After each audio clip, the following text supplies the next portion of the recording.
minutos, aí você pode começar, se quiser. O pessoal está chegando. Vamos, então, dar início?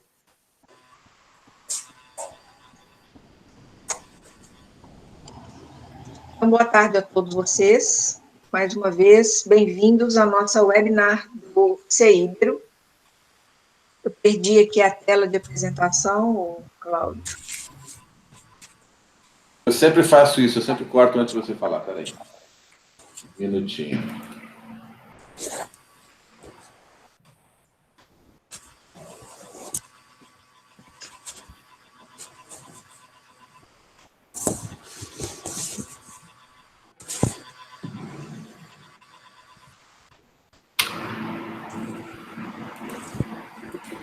Pronto. Chegamos. Então, sejam bem-vindos à nossa última webinar do CEIBRO, Cultura e Educação nos Impérios Ibéricos. E hoje nós vamos ter aqui o prazer de receber o professor Justino Magalhães, da Universidade de Lisboa, que vai nos apresentar o tema Escrita e Produção da História, sobre representação e sentido na escrituração do Brasil Colônia. Como debatedor, nós temos aqui hoje o professor Álvaro Antunes de Araújo, Antunes é o contrário, né? Da UFOP, Universidade Federal de Ouro Preto.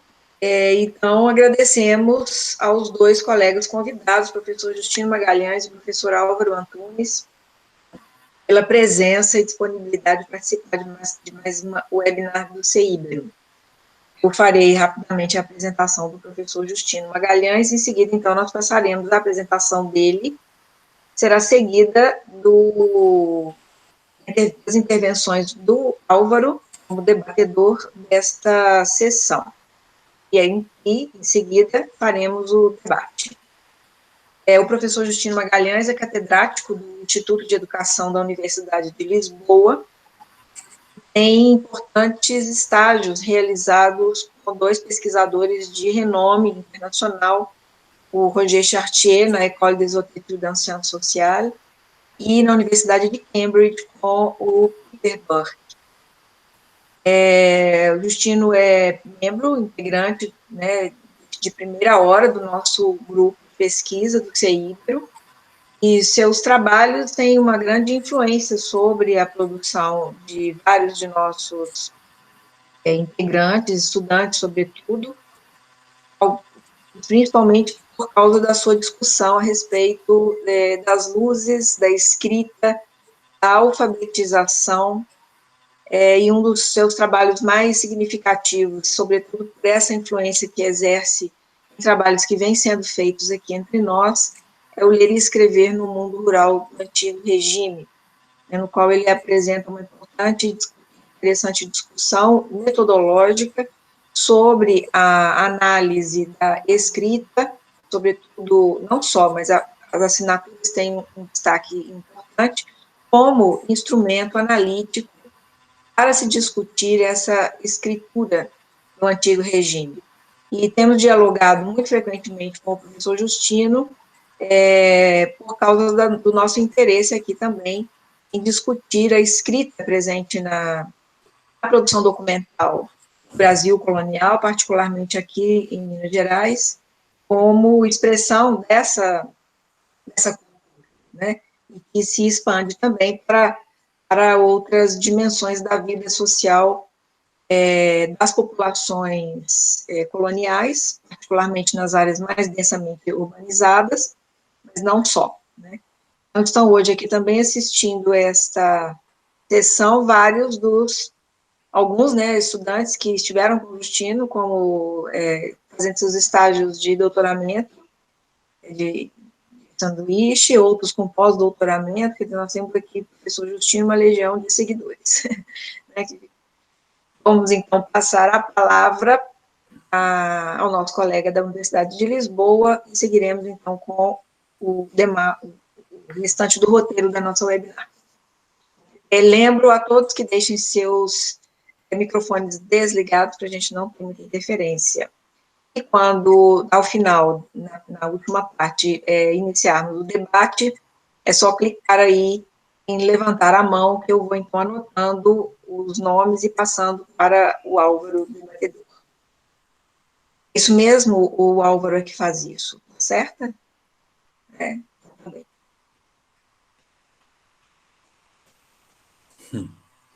Então, muito boa tarde. Aqui a partir de Lisboa, o tempo está meio sombrio, mas ainda tive de baixar o store para cortar uma réstia de sol do fim da tarde.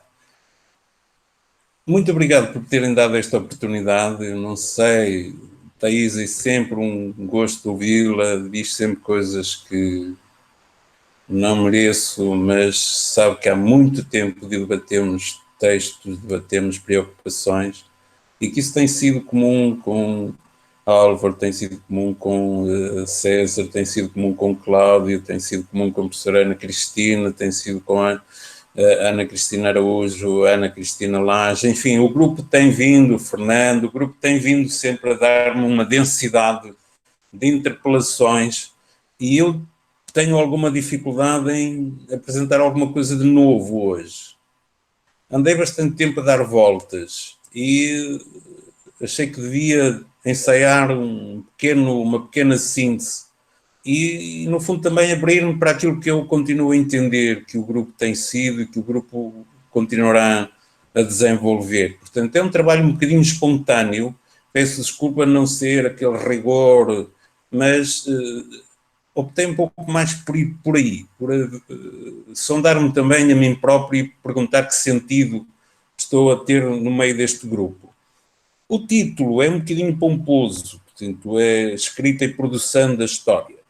Claro que tenho aqui muito presente aquele comentário de Michel de Certeau em relação à escrita do Jean de Lery, quando visita a zona do Rio, não é, no meados do século XVI, e vem depois e volta para a França, escrevendo sobre os índios e escrevendo sobre o que ele viu debaixo de uma mentalidade calvinista, à luz de um escopo inteiramente calvinista, e, portanto, ele viu aquilo que entendeu, mas deixou um registro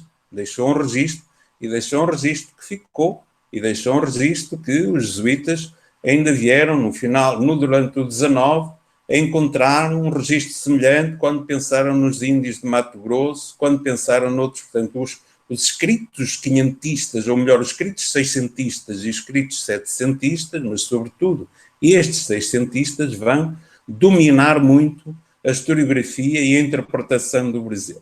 E, portanto, o primeiro testemunho um pouco recordar como o Brasil tem sido representado ou foi representado nessa escrita e depois como decorrer daí uma interpretação.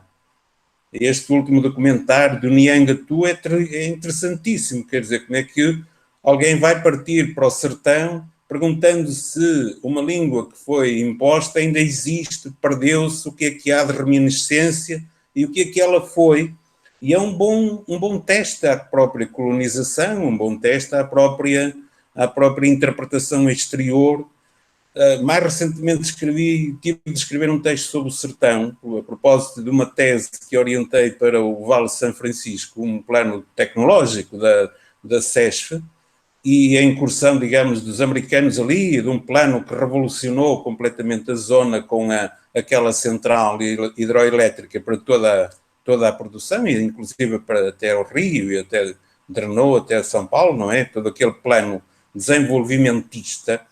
E andei um pouco pelo sertão e também fiquei interpelado, quer dizer, o que é o sertão no romance, o que é o sertão na descrição que nos fomos lendo dele, e o que é a história do sertão.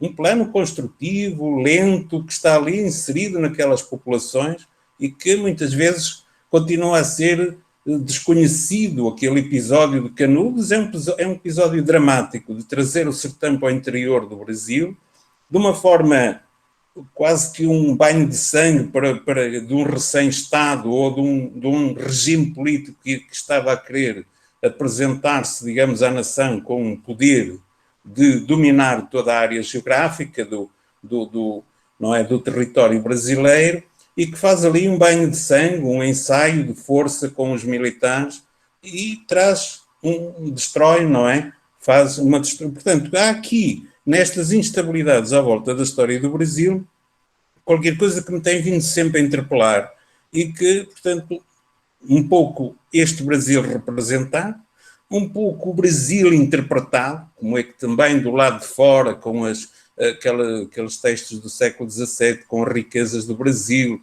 ou com as cartas que depois chegam por parte até dos colonos, de um Brasil prometido, de uma terra prometida, de uma terra que está disponível para quem for e fizer riqueza, e portanto o bispo do Pará, vai depois, o Frei Caetano Brandão vai dar ainda muito testemunho dessa ânsia de riqueza com que os colonos estavam inseridos ali, esse ir fazer fortuna e vir embora, não é?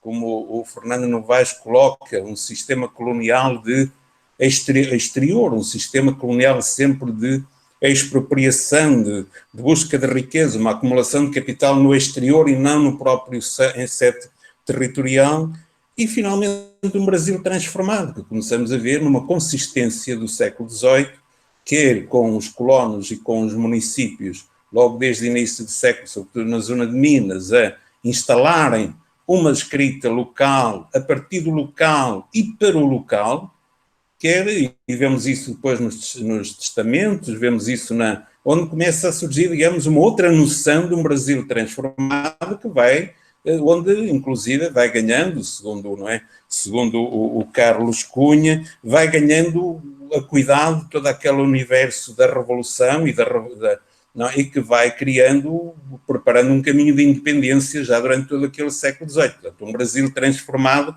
e onde os colonos ficam. Quer dizer, quem vai fazer essa transformação, pelos estudos que o grupo que a Thais coordena e por este grupo de Saíbro, vamos descobrindo que quem fez esse chão para a independência são os colonos, são os resgatados, são aqueles que obtiveram alforria, aqueles que vão começando a fazer a assumir uma mentalidade de fixação e que, a partir dos testamentos e de outros documentos, vão organizando a sua vida ali. E, portanto, um Brasil transformado.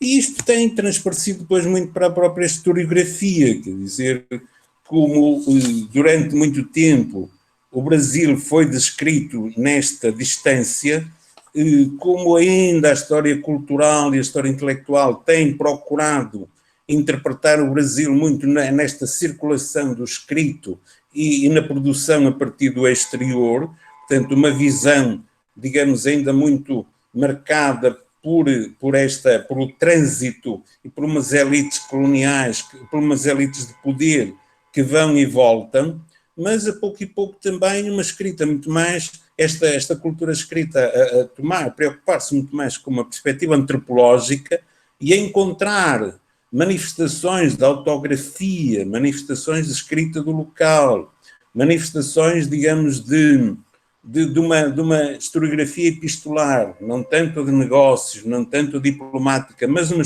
epistolografia de outra natureza que vai aproximando também pelo lado, digamos, da cultura escrita e da história cultural, vai aproximando deste Brasil em transformação.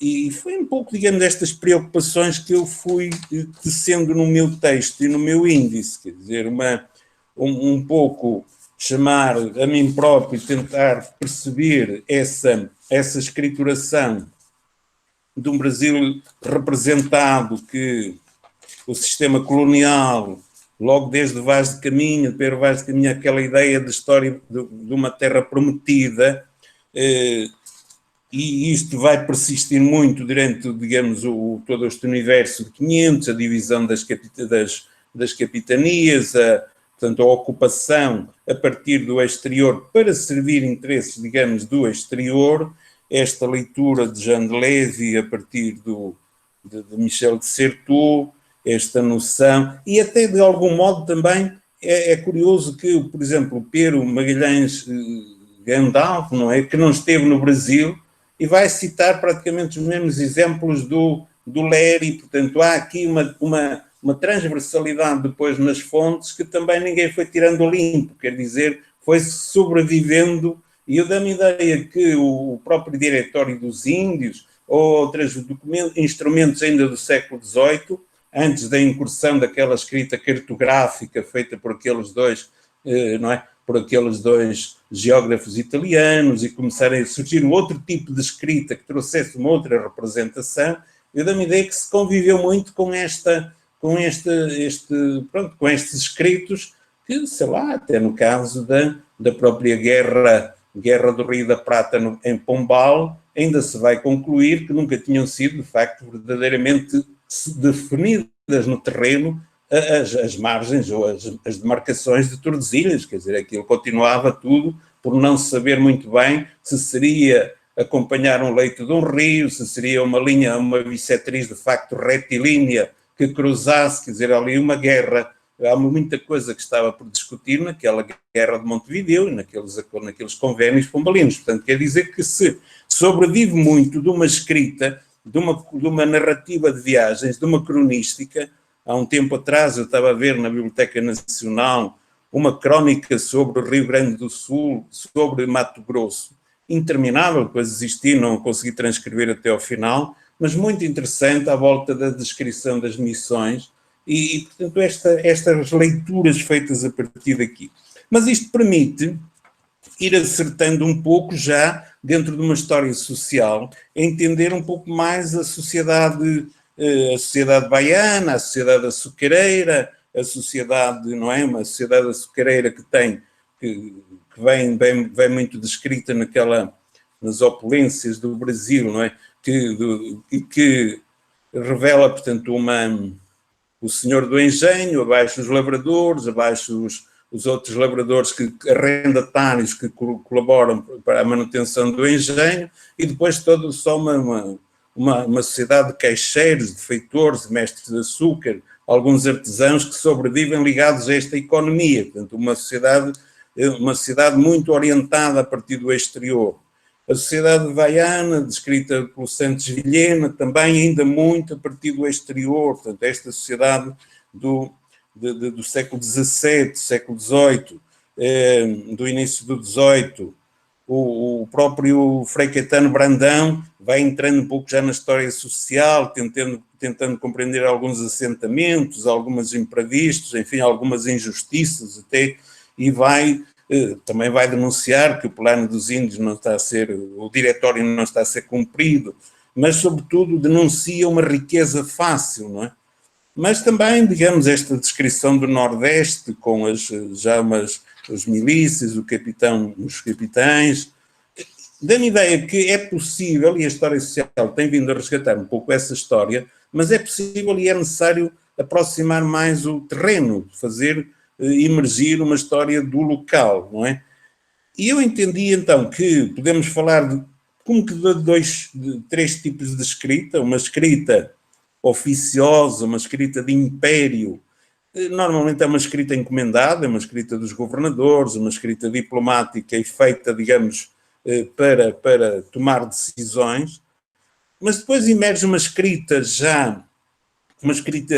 de algum modo diarística, uma escrita de crónica de viagens, que muitas vezes vai trazendo já nas entrelinhas e vai despertando para outros problemas, para outra realidade, uma escrita cartográfica que finalmente se impõe na primeira metade do século XVIII e que vai avançando, digamos, traçando finalmente até alguns conflitos de capitania, com a descoberta do ouro em Minas e aquele conflito com a demarcação da capitania, e esta sociedade de Minas, então, a emergir ao longo do século XVIII, já com base numa cultura escrita mais assente, numa cultura escrita que tem uma dimensão muito pessoal, muito ligada a negócios domésticos, muito ligada à economia local, mas também uma escrita municipal, que vai emergindo nestes municípios mineiros, e que vai dando uma outra dinâmica e uma outra visão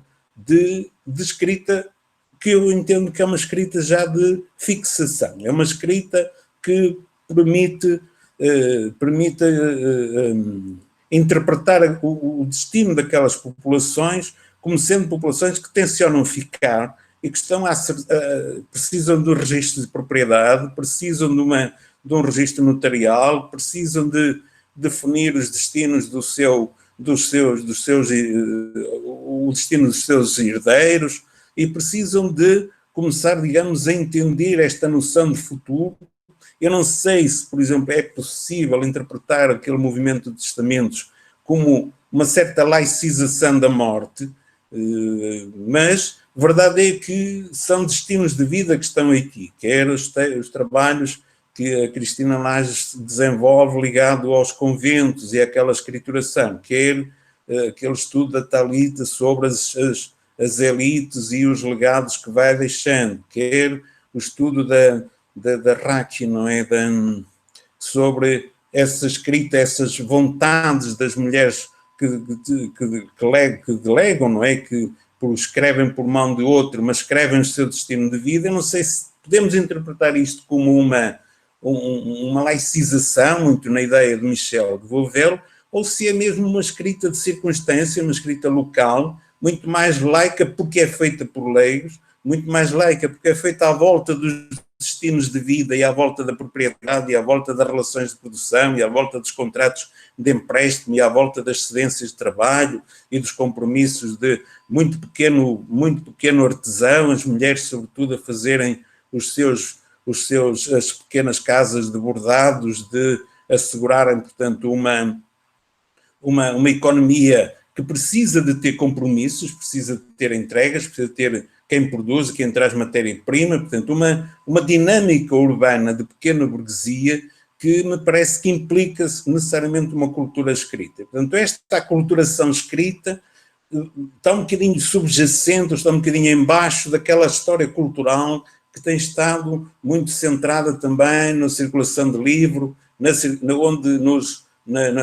transmissões de que tipo de livros, nos inventários do livro, e a pouco, como tem feito Cláudio, na tradução, nem nos primeiros prelos, o que é que tem transitado para ali ou não. Eu dou-me a ideia que esta aculturação pode ser encontrada, e tem vindo a ser encontrada, um bocadinho mais em baixo, um bocadinho mais próximo de um cotidiano, e que nem sempre representa, desde logo, nem sempre representa que todos os que legam um testamento sejam alfabetizados, aquela estrutura de que falava Thaís, daquela ideia de o alfabetizado, que é essencialmente alguém que entende a realidade e arrisca, digamos, a subscrever por interposta mão, porque confia no que está ali, sabe para que é que serve a escrita, mas depois um alfabetizado que tão só assina, provavelmente escreve pouco ou quase não escreve, mas assina também nesta confiança, e a pouco também já uma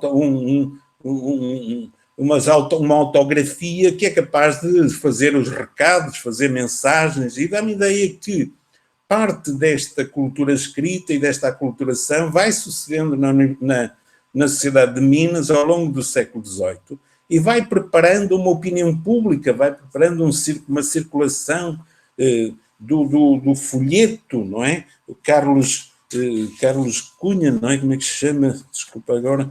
Carlos chama muito desta ideia do folheto, desta noção que há uma opinião pública subjacente às inconfidências e que vai lutando até, e ele põe o problema da propriedade, quer dizer, a propriedade parecia ser, mesmo face à ideia revolucionária que depois viria de uma sociedade mais socialista, não, a propriedade tinha de ser respeitada, o direito de propriedade, o direito de legar, o direito de transmitir para os outros, e esta sociedade é uma sociedade que precisa de acautelar-se junto de advogados, junto de legistas, junto de uma escrita notarial, junto de uma escrita formal, e percebe o que está a correr ali, não é? Portanto, há aqui uma aculturação que, entretanto, evolui e que se vê depois na rede de mestres, que o Álvaro tem vindo a levantar, que a professora Thaís tem vindo a levantar, portanto, a rede de mestres, a rede não é, e até um ensino eventualmente doméstico, uma parte que escapa à escrituração, mas também já a possibilidade de, a partir dos municípios, se poder começar a falar de uma preocupação, de uma preocupação letrada, antes mesmo da independência e antes mesmo daquele decreto já da independência da década de 20 do século XIX. Quer dizer, a presença dos municípios nesta organização da escrita e nesta aculturação escrita, penso que vem de trás, vem já de todo este século XVIII, em que precisam de...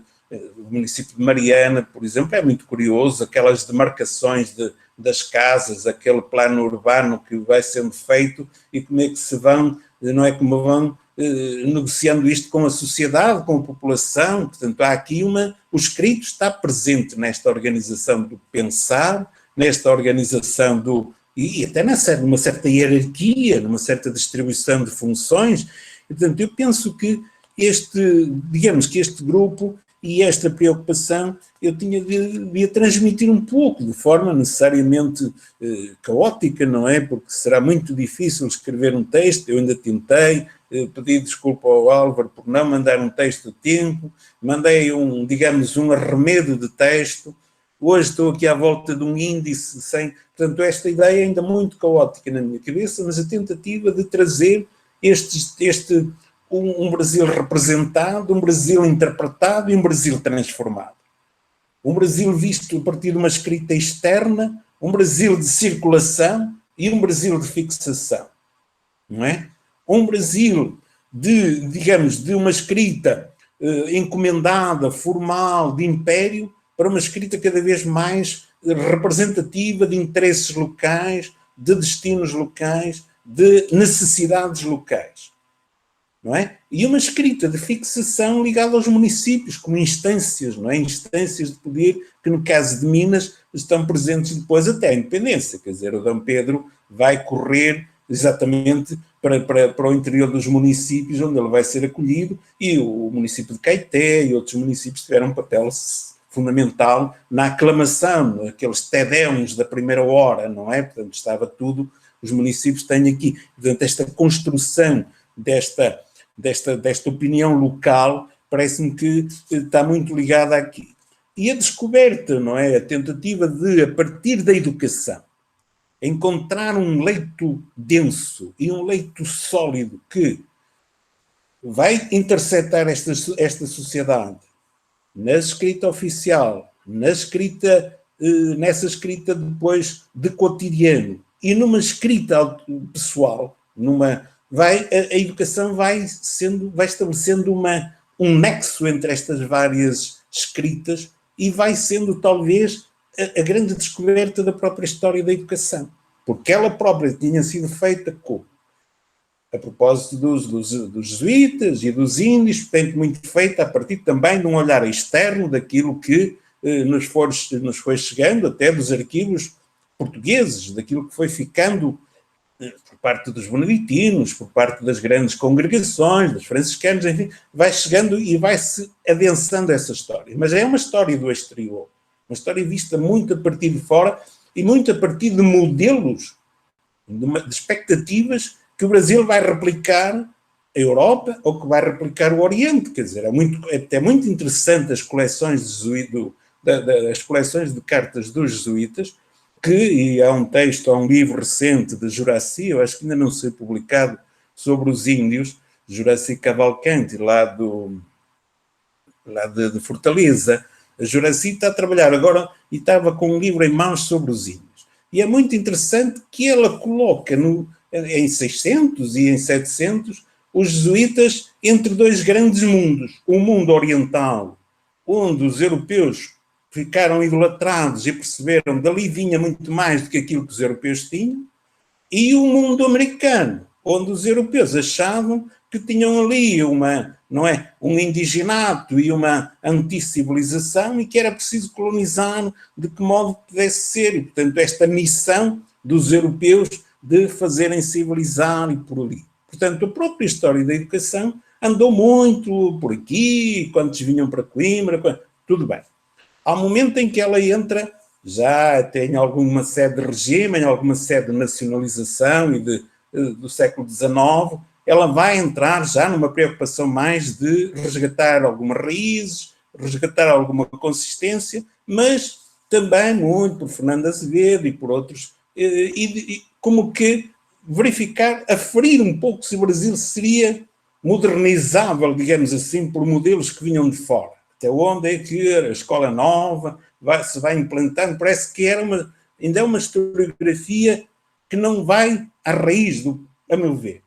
Essa historiografia começa a avançar agora, uma historiografia centrada no próprio território brasileiro, procurando encontrar ali linhas de continuidade e de interrupção, percebendo como fenómenos como este da nacionalização, ou da municipalização, ou da diocelização, não sei se pode dizer assim a palavra, eu estou a ver a Ana Cristina Araújo, quer dizer-me não, está a dizer um grande disparate. A verdade é que as dioceses do Sul tiveram de avançar, não é? Tiveram de avançar no século XX, ocupação daqueles territórios, e portanto sobrepõem-se aqui ciclos históricos que temos de ter, temos de entender, não é? Mas eles não se neutralizaram as etapas, que são etapas curtas, mas elas vão avançando. E, portanto, a história da educação tem de ser feita, a meu ver, nestas várias cadências e atenta a esta documentação. E, portanto, quando eu deparo com este grupo,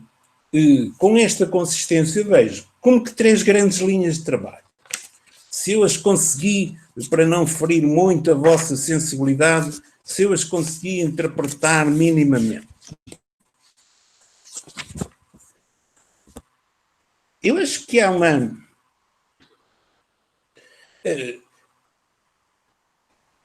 uma junção, pela primeira vez, e acho que, não sei se pela primeira vez, quer dizer, é sempre idiotice o que eu digo, mas cultura e educação entram são os 2 braços, digamos, são os dois membros deste grupo. Cultura e educação. E que o trabalho e a investigação tem sido orientado por um sentido de transversalidade daquilo que possa ser um pensamento histórico-pedagógico num contexto da ilustração atlântica.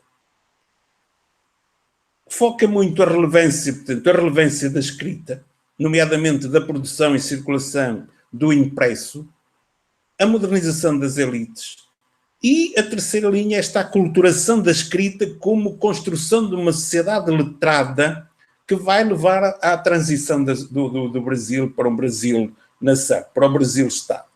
A primeira linha, e esta mais da transversalidade do pensamento histórico num contexto atlântico, uma segunda linha ligada, de facto, à cultura escrita, um pouco mais de elite, produção e circulação do impresso, e uma terceira linha que abre frontalmente ao manuscrito, à recuperação de fontes que são, muitas vezes, fontes indiretas, e que tem vindo a fazer um caminho de perceber um pouco a constituição desta nova sociedade, ou desta sociedade de transição.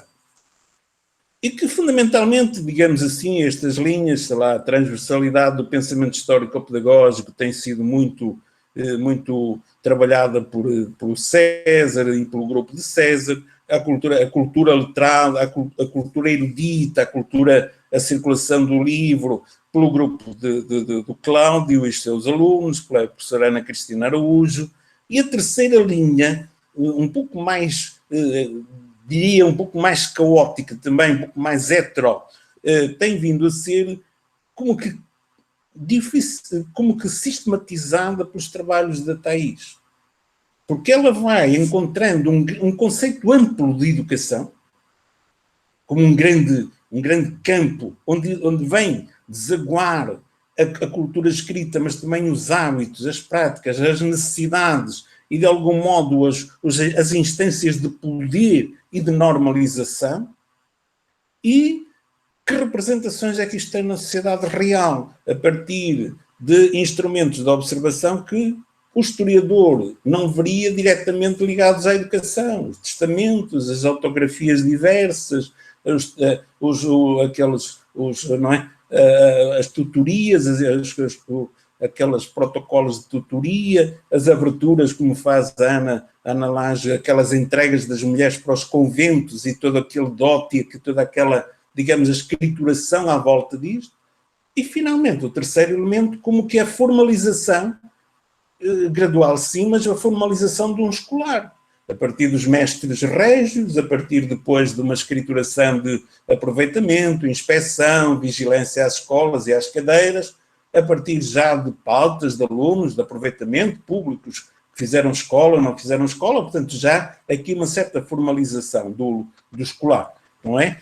e que esta síntese, digamos, esta tessitura está muito presente nos trabalhos, e acho que os trabalhos até os mais recentes vêm muito chamar a atenção para isto, digamos, a necessidade de uma cartografia em diferentes escalas, não é? E a necessidade também de uma certa reconceptualização, quer dizer, abrir a conceitos que, dentro de um quadro de sociabilidade e de um quadro de aculturação, de um quadro de autografia, admitam que são etapas da construção de uma sociedade, que são etapas de um processo histórico em curso. E, portanto, dar um sentido a esta história, um sentido a esta informação. Vi também, no último texto que está agora a sair, penso que, e sairá junto com a da professora Ana Cristina, eu tive há bocadinho ainda a mandar para lá mais uns papéis para aquele livro das escritas modernas. Creio que o texto da Thais é bem interessante também, no sentido de fazer algum contraste, ou chamar a atenção para algum contraste, entre uma defensiva do Império e como que uma ofensiva da colónia. Isto é, há uma certa ousadia e uma certa percepção dos mestres e da própria sociedade, uma certa vontade de transgredir e a necessidade de transgredir no decurso do 18, até para resolver, fazer avançar a economia, fazer avançar as decisões locais, e há uma retração, quase que uma defensiva por parte do Império e por parte daquela escrita que vai até muitas vezes sanear professor, denunciar professor. Há aqui uma nova mentalidade que emerge e que necessariamente é uma mentalidade que está também associada, provavelmente até a outros credos religiosos, provavelmente a presença já de algum núcleo, de núcleos protestantes e por aí, quer dizer, corre ali ao mundo comercial, que não é? O Brasil não estava virado exclusivamente para o Atlântico Sul, felizmente, e a grande sorte, não é, daquela economia foi ir-se virando, ou clandestinamente ou não, para outros enquadramentos da economia, não é? Da economia transatlântica e por aí. E, portanto, o que me dá a ideia é que essa colisão de interesses, e que provavelmente os textos de Carlos, não é, de Carlos Cunha ajudarão também a interpretar haverá ou não, segundo ele, uma noção, podemos falar de uma noção de revolução naquela sociedade de 800, mas que Thais coloca bem a partir, de facto, do conceito de moderno, quer dizer, da necessidade de modernizar. Não é possível mais, com a estrutura e com a escrituração e com a representação que se tem dos índios divididos entre índios mansos, índios não sei o quê, não é possível mais avançar aqui. Tem de se avançar com outro tipo de escrituração. E isso trouxe mal-estar para os quais a Thais chama a atenção e que, curiosamente, até da parte de alguns censores do texto, não quiseram entender ou não souberam entender. Quer dizer, não souberam entender o conceito que emerge de novo mundo. Mas, de facto, o Brasil começa a estar inscrito no novo mundo. Não é? E é novo mundo. Penso que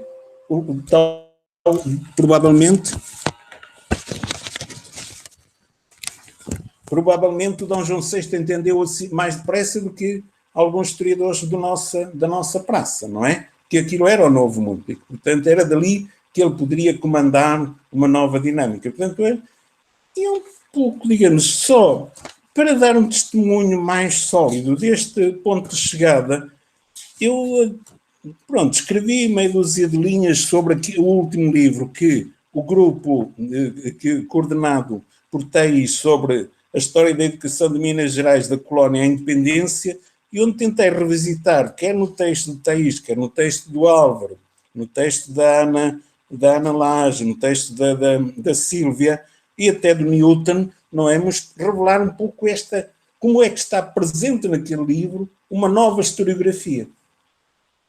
Porque é uma historiografia feita já no local, com fontes, olhando a partir do local e entendendo o sentido que a história da educação assume em relação àquele local que é Minas Gerais no século XVIII e àquela sociedade em transformação. Eu não sei, era muito isto que eu trazia para lhes dizer, assim, num primeiro impulso, mas peço desculpa se não foi muito claro, se esperavam outra coisa, mas pronto, estou agora ao vosso dispor e agradeço uma vez mais esta oportunidade. Muito obrigado. Muito obrigada, Justino. Sempre tem coisas intrigantes para nos dizer, né, e até mesmo a sua leitura, né, eu sempre fico muito impressionada como você, às vezes você lê os textos que nós escrevemos e tira deles coisas, assim, de uma profundidade muito grande, e aí a gente vai pensar, na verdade, que o que a gente está fazendo, né? Eu acho que é muito interessante ouvir esse seu olhar, essa sua leitura. Eu já tenho aqui algumas coisas para perguntar, mas vamos aos protocolos, né? Então, agradeço muitíssimo a sua contribuição. Eu vou passar, então, a palavra ao Álvaro, que vai, então, atuar como o debatedor, e, em seguida, nós abriremos para as questões. Não, obrigado. Eu acho que eu vou suspender, não é melhor? Álvaro, é melhor suspender, não é? Aham. Pode ser, Peraí, como é que eu suspendo? É em baixo. Isso. O Justino, ele saiu da reunião. Saiu da reunião. Clicou no botão errado. Vou esperar ele voltar.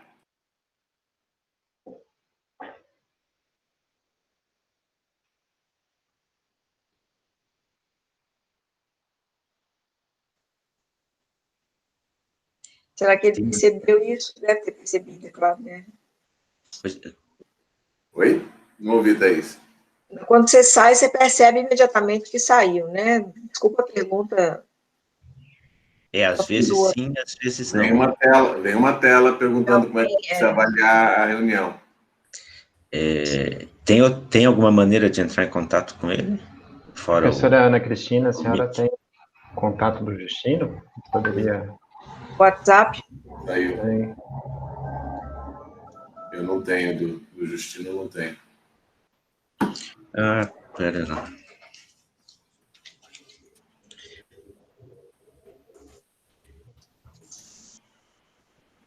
A gente não a ouve, Cristina. Querem que eu ligue, então, para o Justino? Pronto, ele aderiu. Ele já retornou. Já voltou. Ele já está em Já voltou. Obrigado, Ana. Muito obrigado. Professor Justino, a gente percebeu que, ao invés de desligar o microfone, o senhor saiu da nossa conexão e ficamos aguardando, então, portanto, seu retorno, né, para dar prosseguimento.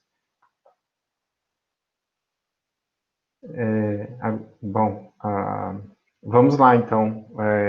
Agradecer muitíssimo a esse convite feito pela Thaís e pelo Cláudio. Vocês me ouvem bem?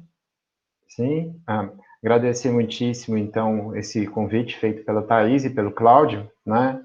Dizer da minha honra em poder, na verdade, na honra e, ao mesmo tempo, do desafio de comentar o texto e a apresentação do professor Justino, né?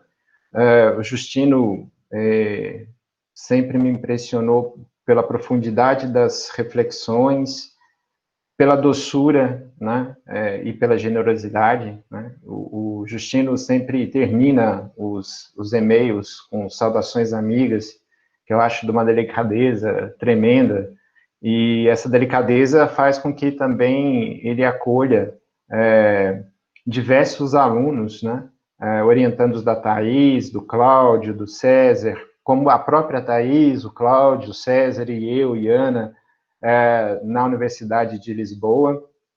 Ele me acolheu em 2015 para uma pesquisa, para um pequeno estágio de pesquisa que eu fiz em Lisboa. Na sequência, fui para Sevilha, mas esse pequeno contato que eu tive com ele lá foi extremamente proveitoso. Ele foi novamente generoso, abrindo portas, tanto na Torre do Tombo, como também na Casa da Moeda. Enfim, agora mais recentemente, antes da pandemia, nos encontramos. Eu tive a felicidade de encontrar o professor Justino num novo pós-doutorado, dessa vez orientado pela professora Ana Cristina, que aqui está, e o Justino também, novamente, com a generosidade e elegância dele, me pagou um almoço na universidade, na Faculdade de Letras, salvo engano, né, Justino? Não tenho certeza, mas acho que sim, foi na Faculdade de Letras, né, e almoçamos e conversamos acerca de uma série de aspectos, alguns deles tocados nessa apresentação, né? Uma apresentação que tem por mote uma ideia do Michel de Certeau, né, a escrita e a produção da história. Mais especificamente, essa ideia vai ser desenvolvida na Escrita da História, que é um livro que eu gosto muito, um livro que eu recorro com frequência, pelas inspirações que traz e também para trazer algumas ideias para os meus alunos. E é um pouco com base nessa ideia do Certeau que ele apresenta nesse livro, que é a escrita da história, né, principalmente a produção historiográfica está muito vinculada à escrita, quase de forma pleonástica, né, de modo que sempre que tratamos da história, tratamos também da escrita, porque ou recorremos a documentos escritos, ou temos como produto final a nossa historiografia, de modo que, quando o Justino propõe uma apresentação que tem por tema escrita e a produção da história, ele está pensando nessas duas dimensões, que essa documentação, né, notadamente a documentação escrita, ainda que pudéssemos acrescentar esses documentos escritos, as representações cartográficas que o professor Justino mencionou, e outras fontes, né, como as fontes arqueológicas e os registros pictóricos, enfim, mas, notadamente, o que existe de mais frequente, principalmente entre os historiadores do período colonial, é esse recurso aos documentos escritos, aquilo que se encontra guardado nos arquivos que o Justino chama de lugares de memórias escritas, né? É curioso essa designação, esse termo, que eu acho que é um termo extremamente valioso, por aquilo que carrega em termos de teoria, né? Enfim, quando a gente, então, pensa um pouco o movimento feito pelo Justino, que é, ao mesmo tempo, pensar aquilo que foi dito acerca do Brasil, né, em termos de representação escrita, principalmente, né, e aquilo que se produziu acerca do Brasil, eu acho que isso só poderia ser feito mesmo pelo Justino na medida em que ele conhece uma enormidade de trabalhos acerca do Brasil, de diversas regiões acerca do Brasil, e essa produção significativa que ele conhece muito bem é que serviu de base para esse grande panorama acerca da história do Brasil, dos tipos de escrita, das formas de escrita, dos agentes de escrita, da difusão da escrita e do poder associado a essa escrita, né?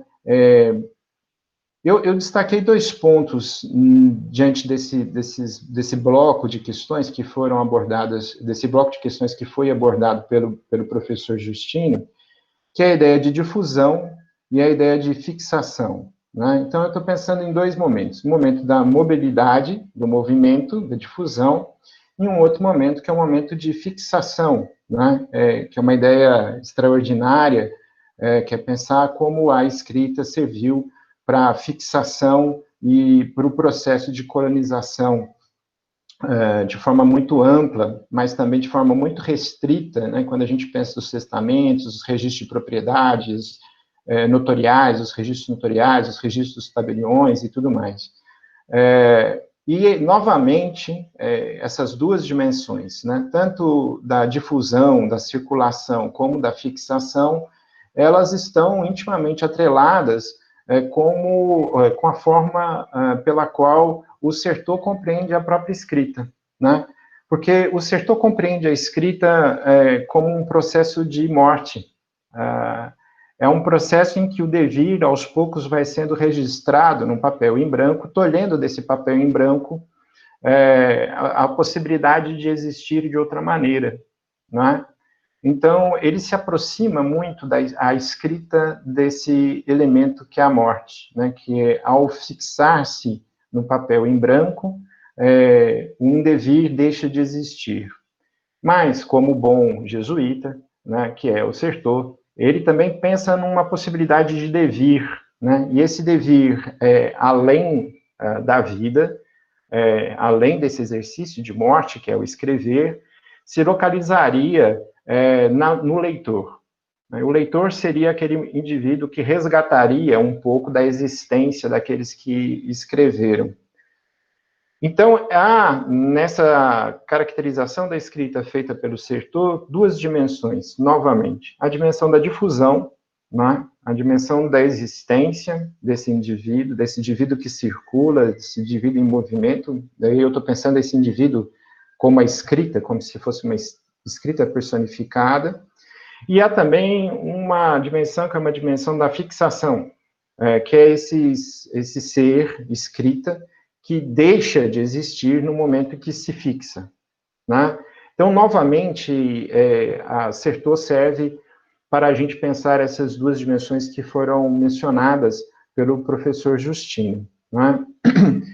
Eu gostaria de acrescentar uma dimensão, e de forma a problematizar também essas duas dimensões, pensando um pouco naquilo que Thais, eu não conheço esse texto, Thais, mas pensando um pouco naquilo que foi apresentado pelo Justino, acerca do texto que a Thais está produzindo, ou já finalizou recentemente, que é pensar um pouco as relações de uma escrita colonial em oposição a uma escrita metropolitana, né? Quando eu penso nessa dimensão da escrita, eu estou pensando também a escrita como um elemento, um instrumento, mas também como uma representação do poder, né? O que eu quero dizer com isso? Se nós resgatarmos alguns teóricos políticos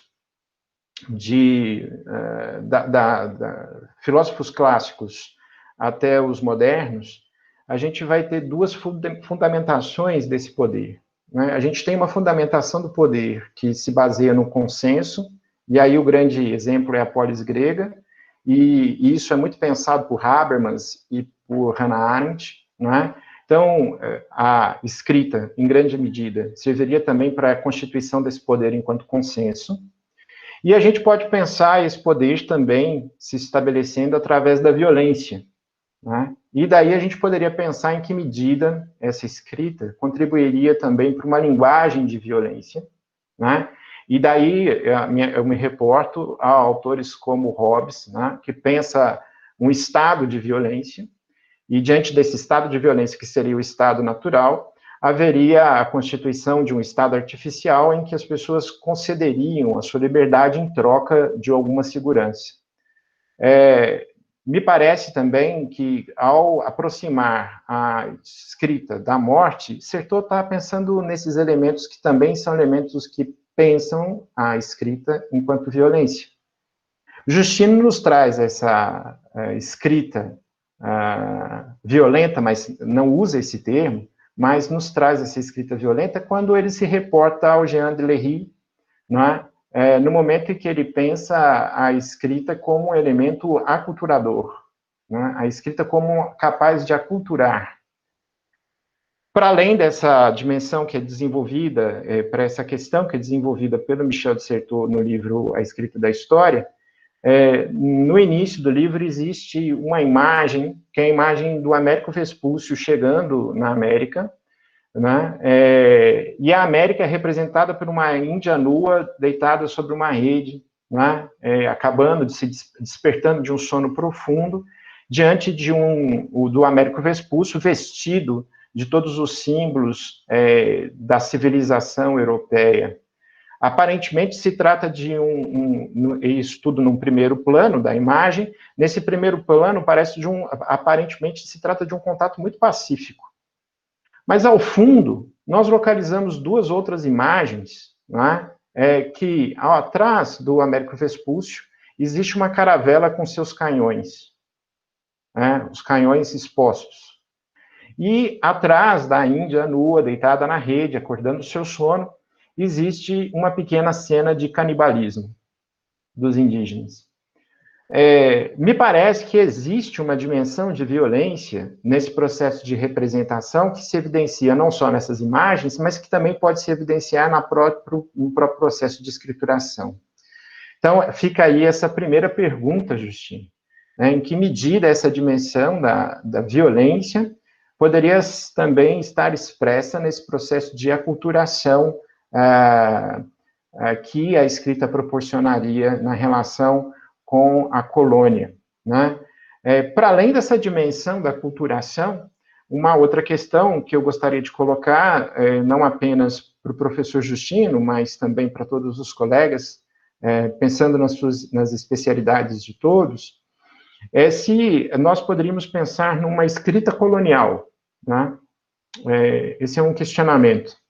Haveria algo de híbrido nessa escrita colonial, né, que em parte remontaria à língua canônica, fixada gramaticalmente ou lexicalmente, né, nos dicionários, lembrando que essa questão da gramática e do léxico como algo canônico e fixo não é muito próprio para pensar esse período moderno também, que existe aí uma fluidez dessas normativas da própria redação, e se essa fluidez das normativas, da redação, também não seriam capazes de permitir uma expressão mais característica de uma colônia.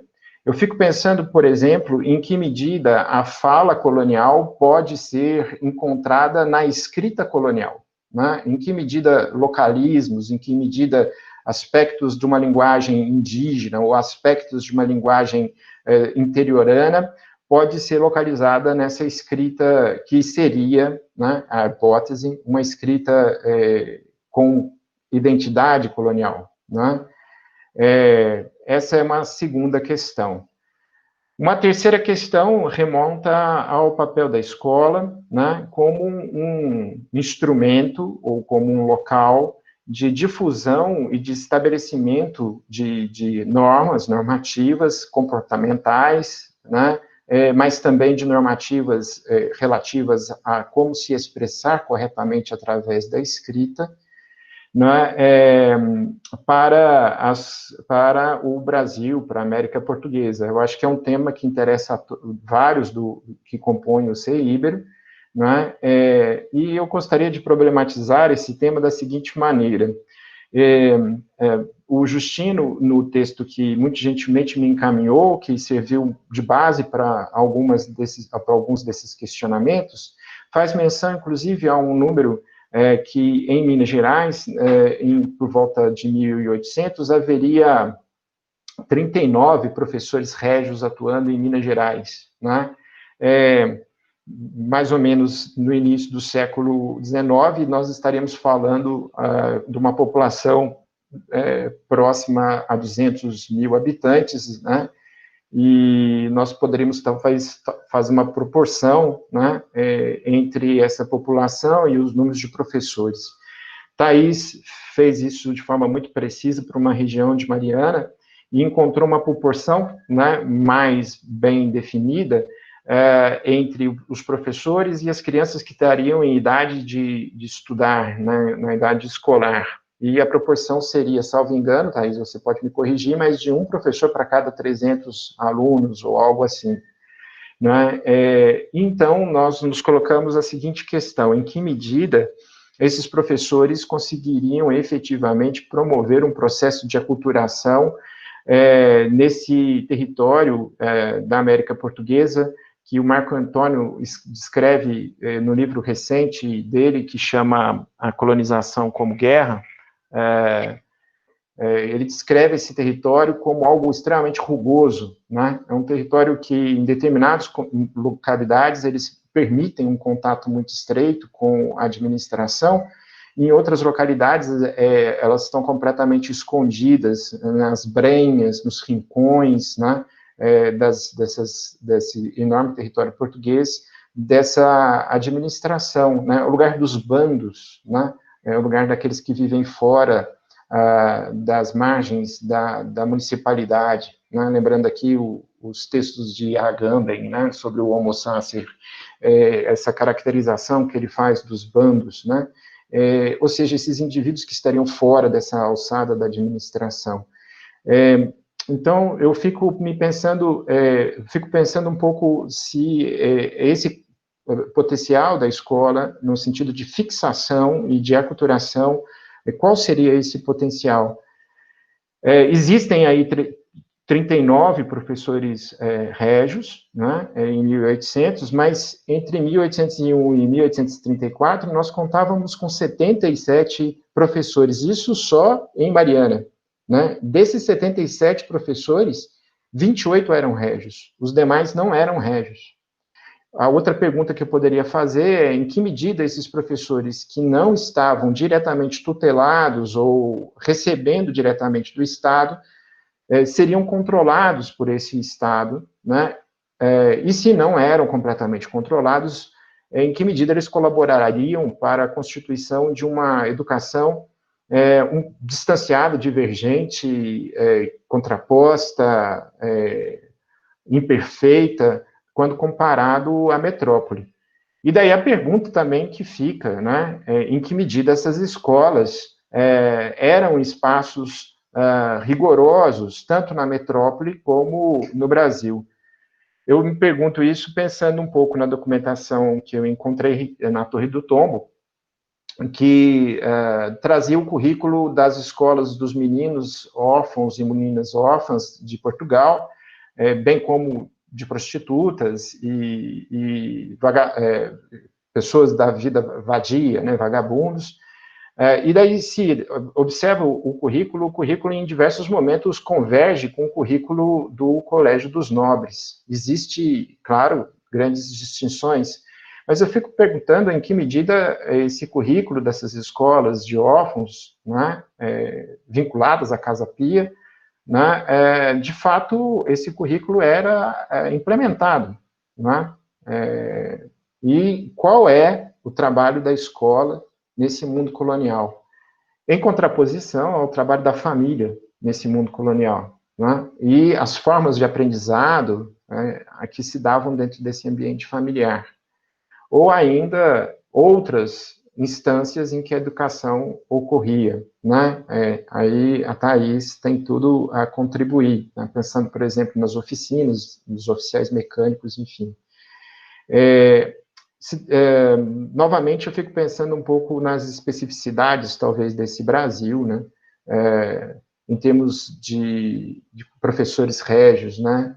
Enquanto o Brasil tinha 44 professores régios, a metrópole contava com mais de 5 centenas de professores régios em 1772. Né? Então, pensando um pouco o papel do Estado nesse Brasil rugoso e tão extenso, né? Por fim, só finalizando mesmo, eu acho que já falei demais, eu fico pensando também, e daí fica aí uma pergunta extensiva, talvez a professora Ana Cristina, acerca do papel da escrita dentro de uma ideia de modernidade, né, e Thais acho que desenvolveu isso, mas também para além dessa ideia de modernidade, e professor Justino, também, para além dessa ideia de modernidade, a ideia de progresso em Portugal, né? Pensando que existe um projeto civilizacional também por trás desse processo colonizador, né? E que eu acho que se articula dentro dessa ideia de progresso, que na Europa tem distinções, se a gente for pensar, por exemplo, de Descartes a Kant, né? Então, existe aí uma distinção. O progresso, por vezes, é um desenvolvimento muito pessoal para chegar em Kant e pensar num progresso como algo que envolva a humanidade como um todo, né? Para além do descortinar das leis que guiam a natureza, enfim. Em que medida esse universo de ideias atreladas às luzes e ao desenvolvimento da intelectualidade europeia circulava em Portugal e chegava no Brasil, né? Então, essa é uma outra questão. Observa, eu tentei com essas questões apresentadas dar conta também desse universo de trabalhos que são esse universo de trabalho que todos, de todo o grupo CEIBERO, tentando corresponder em grande medida, mas de forma seguramente imperfeita e lacunar, com a imensa erudição e capacidade de análise do professor Justino, né, que nos trouxe um panorama que só ele poderia trazer na medida em que foi orientador de muitos de nós que aqui estamos, né? Bom, é isso. Gostaria de agradecer novamente a Thais, ao Cláudio, ao César, todos os colegas do CEIBERO por essa oportunidade. Dizer também muito obrigado ao professor Justino e me desculpar por alguma impropriedade que seguramente eu cometi, isso é certo, né? Mas estou disposto novamente a aprender, né, como sempre estive, nas conversas com o professor Justino e com todos os colegas que aqui estão. Muito obrigado, encerro por aqui, Thais. Aí eu não pude verificar o chat, as questões, perguntas, enfim, aí eu simplesmente fiz aqui a leitura, mas imagino que ou você, o Cláudio, o Antônio tenha recolhido aí também algumas questões que apareceram no chat. É isso, muito obrigado pela oportunidade. Obrigada, Álvaro. Excelente a sua reflexão sobre não só a fala do professor Justino, mas também sobre esse conjunto de pesquisas que tem dado resultados bastante promissores ultimamente que eu quero dizer já há mais de 10 anos, pelo menos, né? Que coincide, de uma certa maneira, com a existência do grupo, mas não se restringe a ele. E como que é interessante também nós termos a oportunidade de observarmos panoramicamente essa produção, porque aí, né, conseguimos entender com mais clareza que a contribuição que esses trabalhos têm dado de uma maneira mais abrangente para a historiografia da educação, particularmente, mas não só. Né? Nós podemos aqui abrir a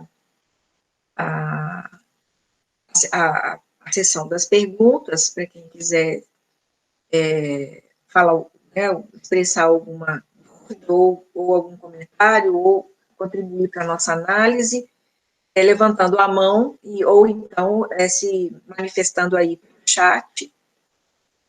Enquanto vocês vão pensando, eu vou tomar liberdade.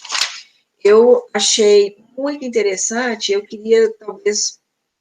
Peraí, só uma coisa. Você, Álvaro, deixou algumas questões para o Justino responder, né? Sim. Eu não sei como é que vai o procedimento, eu não sei. Não, eu acho que é esse mesmo, né? Vamos dar sequência à sua conversa com ele e depois é que eu vou abrir para o debate. Estava passando o carro na frente dos bois. Vamos lá. Então, Justino, microfone aberto para os comentários seus ou os comentários do Álvaro. Olha, Álvaro, muito obrigado pela esta alternativa, digamos assim. Eu, de facto, dei-lhe um texto muito caótico ainda, e acho que não conseguirei escrevê-lo muito mais alinhado do que como está, mas vamos ver. Os tópicos que o Álvaro coloca são, para mim, talvez os tópicos centrais. Esta questão da difusão, da escrita da difusão e da fixação, e associar isto eventualmente à fixação do devir e à libertação que o leitor pode ainda ter. Parece-me que é do ponto de vista metafórico, não sei, mas talvez até do ponto de vista também real ou substantivo, um modo de interpretar o fenómeno, e isso Michel de Certeau acho que foi lúcido e deixou uma alerta muito grande, quer dizer, de facto, documentar a escrita ou é fazer história, porque nós estamos, como historiadores, estamos presos, de facto, da fonte, e a fonte fixa esse devir. E eu penso que é isso que aqui, no caso, que a minha primeira preocupação de a apresentação, vai muito neste encalço, muito no perigo de como é que poderemos ir superar e como é que podemos ver as entrelinhas, ou como é que podemos pôr em dúvida, ou de algum modo, até como neste caso do Larry, que viaja e só escreve 3 vezes, aliás, ele perde 2 versões, não se percebe bem aquele episódio pessoal, não é? Ele perde 2 versões e já só vai publicar a terceira, e a terceira ele já leva 10 anos, não é? 10 anos, não, de 58 para 78 ele leva 20 anos para publicar. E naqueles 20 anos mudou muita coisa da vinda de novas viagens de franceses ao Brasil, do conflito entre franceses e portugueses, ele mudou muita coisa e ele vai, e então quando chega, já faz doutrina, quando ele chega a dizer que os tupinambás são amigos dos franceses e inimigos dos portugueses, os margaiás e os tupiniquins são bem mais fortes bem menos fortes que aqueles, são amigos dos portugueses. Quer dizer, isto foi assim que foi ficando, não é? Foi assim que foi ficando, e há depois um refúgio de um colonato que fica refugiado numa das colinas do Rio de Janeiro, e que vai ser... Portanto, esta representação fica... E isto para quê? Um pouco como chamava a atenção Michel Serres, quer dizer, a Guerra Santa, ou como é que a guerra está na origem das coisas, não é? E como é que há uma guerra que, se não é legítima, é preciso legitimá-la. E, portanto, como aqui há uma guerra interna nestas populações que são de si belicosas, são de si... não sei se é o Léry, se é o próprio Magalhães Gandalf, que vai dizer, alguns deles vivem exclusivamente da guerra. E, portanto, a entrada do europeu é uma entrada legítima que é para pacificar. Não é? Esta noção de pacificação, esta noção de... Essa é muito interessante, eu estava a ver até alguma... Não sei se é o Pero Magalhães que tem a noção de uma guerra justa, não sei qual é a expressão clara que fica, mas esse é um ponto nevrálgico desta entrada, e que Michel Serres interpreta bastante bem num dos livros dele, desta cena da guerra fundadora, desta cena da guerra legítima, que aliás o século XX está pautado, não é?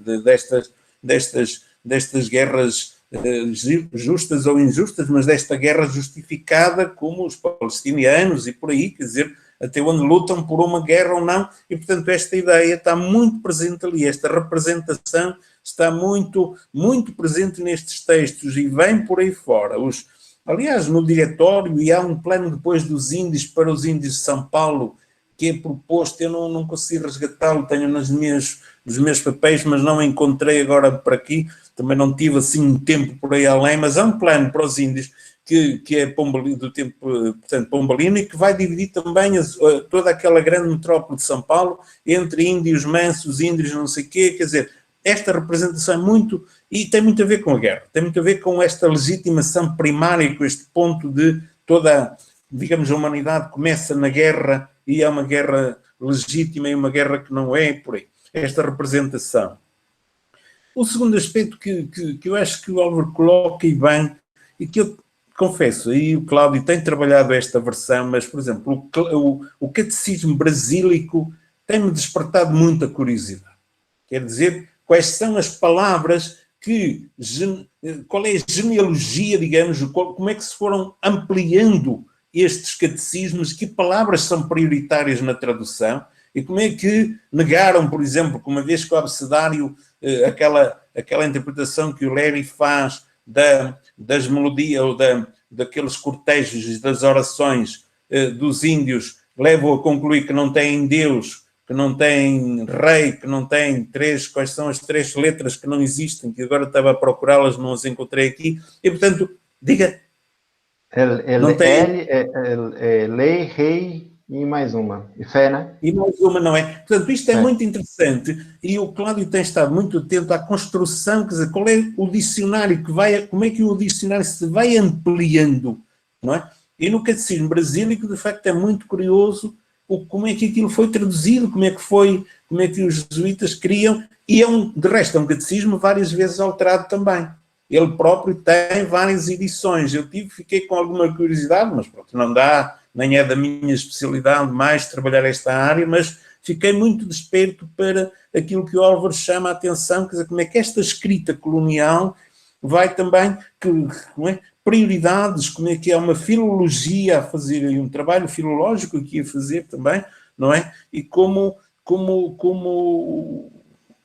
para a educação, um dia isto vai ser necessário também, para perceber o conceito de civilidade, o conceito de civilização, como é que estes conceitos estavam a chegar ao terreno, não é? Porque os rituais, os beneditinos, por exemplo, deram muita aceitação à música, aos rituais, os jesuítas também através da música e através da, como diz João Ansa, não é? João Ansa, a partir dessa civilização da palavra, que palavras é que estavam aí, que avançavam, não é? Mas sobretudo o ritual, o cortejo, a música, era uma forma de avançar. Portanto, eu penso que este segundo ponto que o Álvaro coloca nos deve merecer também uma atenção muito, muito, muito especial deste avanço da escrita, que aliás a própria escrita material do século XVIII também não é uma escrita tão europeia quanto isso, porque os instrumentos, alguém, não sei se é o Novaes, alguém que eu encontrei a escrever também que, de facto,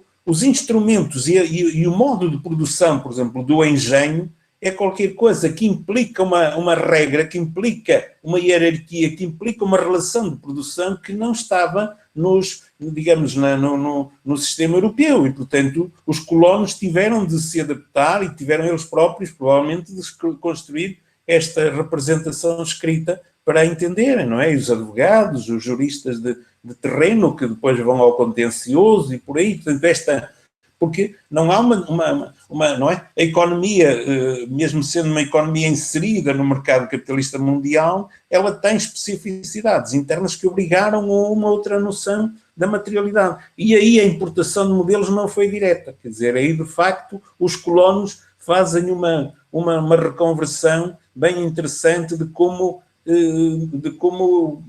avançar até com a ideia de progresso, não é? A ideia de progresso. Há uma descrição dos beneditinos muito curiosa, como é que eles vão lutar nas fazendas deles por fazer chegar uma força motriz da água aos engenhos, em vez da força escrava. E porquê? E há ali uma razão humanitária, tudo bem, mas há uma razão capitalista, uma razão de economia. É que chegar uma força motriz de água, uma queda de água permanente, era muito mais regular do que a força incerta dos escravos para produzir uma cana de açúcar muito mais apurada. E, portanto, isto é muito curioso. Isto está nos tratados, por exemplo, da escrituração beneditina.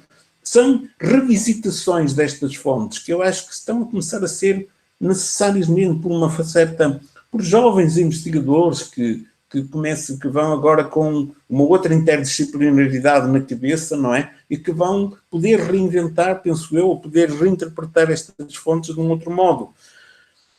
Esta questão dos professores Regis, eu acho que o 39 ou qualquer número eu tinha lido talvez na Cristiani, não é? A propósito da folha de subsídio literário, não é? Creio que li ali. Mas eu estou com o Álvaro, quer dizer, a rede é muito mais ampla. A rede é muito mais ampla. E nós aqui, a professora Ana Cristina conhece também a realidade, nós aqui também tivemos muito ensino particular. Muito ensino particular. Eu, há uns 15 dias atrás, fui convidado por um grupo de investigadores para falar da Lisboa liberal. Foi uma surpresa para eles a quantidade de professores, de mestres, feminino, masculino, que era do privado. A aculturação da sociedade lisboeta ou da sociedade portuense, sobretudo destas duas grandes cidades, foi sobretudo a partir do privado. O privado conventual, ou digamos o privado ligado à Casa Pia, ligado a uma certa filantropia, que estabelece norma. Aí, Álvaro, eu acho que temos de um dia pensar que decorre uma certa hierarquia, uma instituição, uma progressão de conhecimento que já vinha bem alinhado, digamos, talvez provavelmente dos primeiros humanistas, e da instituição de Quintiliano, quando a instituição de Quintiliano é reinterpretada no século XVI, e eu acho que é esta escala de saber que vai levando a que é a mesma norma, são os mesmos princípios, mas para uns fica aqui, outros sobe mais, outros vai não sei onde. Quer dizer, esta progressão do conhecimento escolar, eu acho que temos de ver bem onde é que ela ganha mais alento, mas ela está presente nestas grandes obras da filantropia. Eu tenho uma investigadora a trabalhar sobre a Santa Casa de Lisboa e é muito curioso como é que vão ficando estabelecidos esses níveis se bem que a orientação de fundo é sempre uma orientação não tanto em torno de uma pobreza, mas sempre em torno de uma nobilitação, sempre em torno de valores mais altos e até mais altos. Quer dizer, quase aquele princípio de Rousseau, quando ali no segundo livro, talvez, do Emílio, ele se começa a dialogar, mas que educação lhe darei? E dá com ele a pensar, uma educação para pobre ou para rico? Eu digo, bom, o pobre não precisa de educação porque fica pobre na mesma, não vale a pena. O rico, sim. O rico é que precisará de uma educação, por um lado, para ser rico, e por outro lado, se um dia cai como pobre, tem de conseguir viver como pobre, tem de se entender com a vida. Portanto, educação por educação, vamos dar-lhe de rico. Ou seja, isto é muito curioso, não é? É muito curioso esta ideia de elevar através da educação. E isso está muito subjacente na Santa Casa da Misericórdia, na Casa Pia. Portanto, digamos que os ideários são ideários que têm uma trajetória, têm lá um sentido no horizonte. Os graus, os níveis, a tecnologia do social pode-se ir organizando de um outro modo e organizou. E, portanto, mas eu acho que isto desperta debates muito interessantes e a descoberta da sociedade de Minas, a dinâmica, como diz, e a especificidade desta sociedade, eu acho que nos ajuda a fazer a entrada dos ofícios, o papel das famílias, quer dizer, há aqui de facto a história da educação aqui tem um contributo bem interessante, a meu ver, a trazer ao debate. Era um bocado isto, eu concordo com o Álvaro, quer dizer, esta noção mesmo de progresso. O Carlos Mota também se interroga um pouco, mas na linha de horizonte está mesmo uma noção de melhorias materiais, de melhorias de qualidade de vida, quer dizer, está uma noção muito materialista também da vida, não está de facto, isso eu acho que perpassa a noção de riqueza, perpassa muito na sociedade mineira do século XVIII. Não é? Daí também tanta guerra, de facto, de vigiarem o contrabando, impedirem o contrabando, a Casa dos Contos logo no início do século, enfim, toda aquela vigilância, não é? Parece-me que nos indicia que as noções de riqueza estão ali, a noção de progresso vem daí, vem também de um progresso material. Não sei, é muito isto, eu acho que, Álvaro, muito obrigado, eu concordei acho que dá uma boa alternativa ao que eu tentei dizer. Obrigado. Eu que agradeço, Justino. Muito obrigado, Thaís. Obrigada, Justino. Então, nós temos aqui inscrito o César, que pode, então, encaminhar sua reflexão. Se mais alguém quiser, por favor, se manifeste aí no chat. Então, começo eu, Thaís? Bom, então, cumprimentar o Justino, primeiramente, cumprimentar o Álvaro também, aí, pelos comentários que ele fez, a partir da apresentação do Justino. E eu vou fazer aqui um rápido comentário, um pouco puxando a brasa para a minha sardinha, ou seja, para a área com a qual eu trabalho mais, que é essa área da escrita administrativa, da própria administração, seja ela a administração municipal, seja a administração das capitanias, dos governadores, a administração central, vamos dizer assim. E o Álvaro, há pouco, na apresentação, ele falou assim, dessa relação da escrita com uma certa representação do poder. E eu estava aqui, daí me lembrando de bandos, mas não dos bandos aos quais o Álvaro se referiu, mas bandos, aquele tipo de documento administrativo, produzido aí pelos governadores, enfim, com um sentido muito particular de baixar determinadas ordens, determinadas determinações, enfim. Então, eu penso assim, esse tipo de documento particularmente, né, embora toda a escrita, né, vamos chamar assim, das câmaras municipais, né, essa escrita administrativa permita isso, mas esse tipo de documento em particular, quer dizer, ele demonstra, eu acho que, uma força simbólica do escrito, né, porque existia toda uma molenidade, digamos, em relação a esses bandos que era, quer dizer, eles eram proclamados, né, quer dizer, eles eram divulgados oralmente, na praça, né, nos locais da povoação em que juntava-se gente, enfim. Então, as pessoas tomavam conhecimento, né, do teor do bando muito mais pela divulgação oral.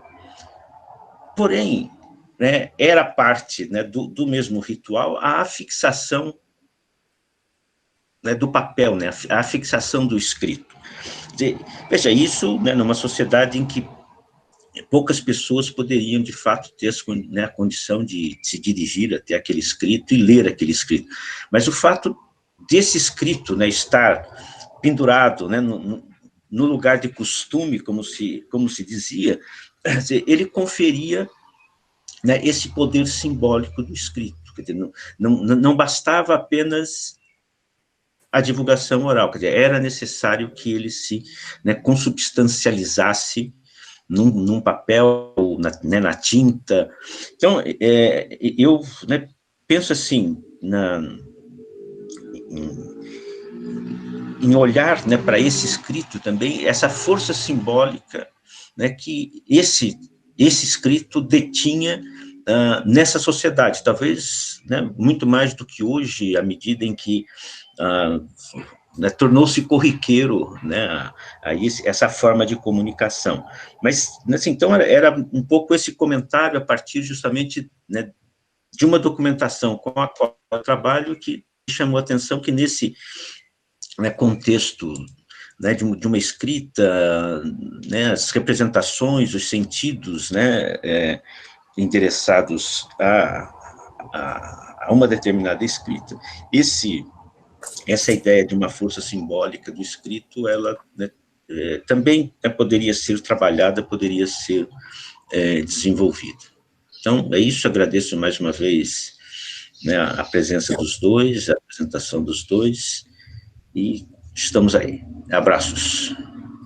Obrigado. Alguma coisa?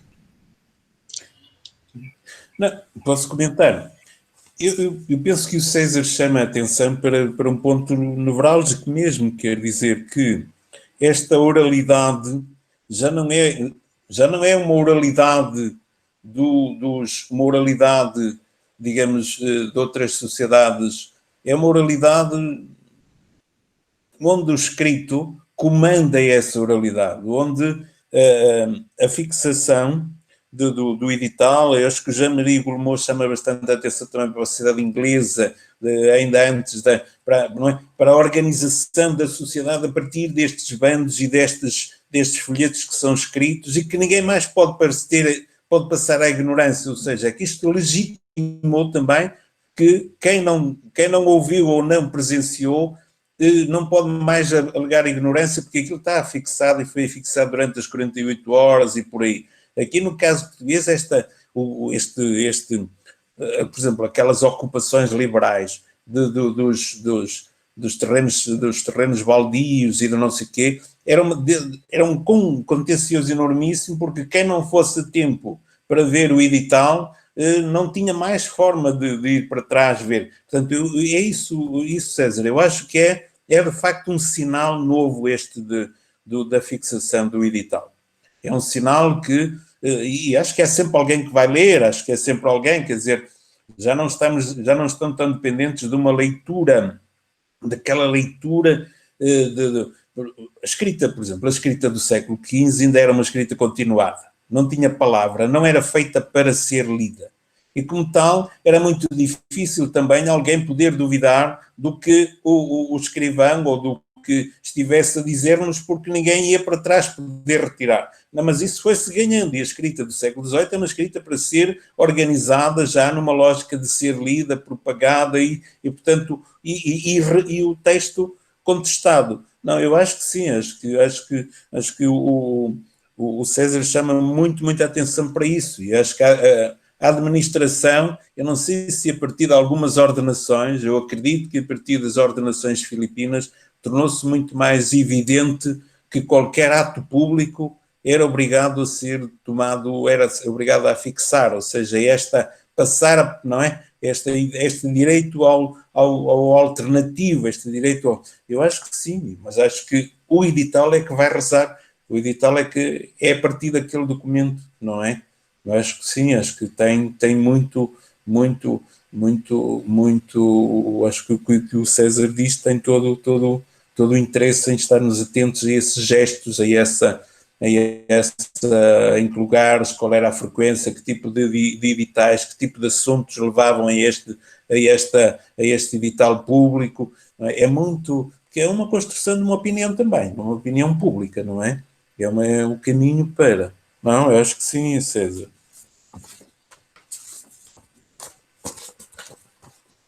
Então, em seguida, inscrita aqui a professora Ana Cristina Araújo, por favor. Bom, eu queria começar por dizer que nestes encontros eu saio sempre muito mais enriquecida. É realmente um gosto ouvir-vos e ouvir a vastidão e a capacidade de associar coisas, a vastidão dos vossos argumentos, dos vossos saberes e a capacidade de os juntar, de os articular, sempre numa perspectiva historiográfica muito informada. E isso é uma coisa que me deixa também muito satisfeita e considero que saio sempre destes encontros muito enriquecida. Portanto, eu quero agradecer ao professor Justino, em primeiro lugar, os largos horizontes de reflexão que nos ofereceu e também o comentário do Álvaro, também muito centrado em questões suscitadas pela própria fala do professor Justino. De facto, eu estou sempre a pensar na sociedade mineira, realmente a escrita e a produção da história, mas eu estou sempre a pensar na sociedade de Minas. E a sociedade de Minas, no século XVIII, é uma sociedade com particularidades e com características muito específicas. Talvez seja, já alguém afirmou isto, uma das zonas em que a urbanização se deu mais aceleradamente, até meados do século XVIII, em que há uma densidade populacional extraordinária em certos locais, em que há um afluxo de riqueza extraordinário e com uma capacidade distributiva também muito peculiar, porque nunca se imaginou que as mulheres pudessem ser chefes de família e de domicílio com riqueza organizada e capacidade de sobrevivência própria. E, portanto, a sociedade mineira é, de facto, no século XVIII, por força da riqueza extrativa, não é? Uma sociedade muito peculiar. E também porque, e isso não está bem estudado, a sociedade mineira congrega gente de proveniência muito diversa, das ilhas, do norte, do Alentejo, e, portanto, há aqui, porque há um grande afluxo, há uma grande imigração que o Dom Joaquim procura travar e o Dom José também, portanto, há um grande afluxo de gente. Agora, o que eu, pensando sempre na sociedade mineira, no protagonismo das mulheres, nesta sociedade, no forte cunho esclavagista ou escravista, como vocês dizem, eu não sou capaz de dissociar nesta sociedade as letras dos números. Eu vejo sempre a escrita, mas a escrita para mim, para a sociedade mineira, tem duas colunas, a escrita alfabética e a escrita numérica. E eu realmente acho muito interessante como esta articulação nunca não se sobredetermina, quer dizer, isto é, como é que num horizonte cultural em que o mundo da escrituração contabilística é tão importante, não é? Não se articula a aritmética com a alfabetização. Isto é, eu acho que é um campo que tem que ser forçosamente alvo de uma atenção particular. Isto do ponto de vista, pensando na sociedade mineira.